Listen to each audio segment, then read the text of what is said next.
నెల నెలా వెన్నెల అభ్యుదయ సాంస్కృతిక కదంబం 86వ నెల కార్యక్రమం భాషా సాంస్కృతిక శాఖ తెలంగాణ ప్రభుత్వం సౌజన్యంతో నెల నెలా వెన్నెల ఈ నెల 22వ తేదీ ఆదివారం సాయంకాలం 6 గంటలకు ఖమ్మం భక్తరామదాసు కళాక్షేత్రం నందు ఈ నెల కార్యక్రమాలలో భాగంగా నటరాజ డ్రామాటిక్ అసోసియేషన్ పెందుర్తి విశాఖపట్నం వారి శిథిల జీవి నాటిక ఈ నెల కార్యక్రమానికి ముఖ్య అతిథులుగా శ్రీ పొన్నం వెంకటేశ్వరరావు వ్యవసాయ కార్మిక సంఘం రాష్ట్ర నాయకులు, శ్రీ కూరపాటి వెంకటేశ్వర్లు ప్రముఖ వ్యాపారవేత్త, Shri Cherukuri Veerayya retired deputy director agricultural.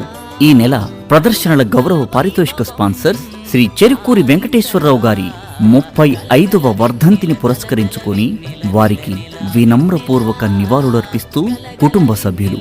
నిర్వహణ అమరజీవి అన్నాబత్తుల రవీంద్రనాథ్ కళా సాంస్కృతిక సంస్థ ఖమ్మం.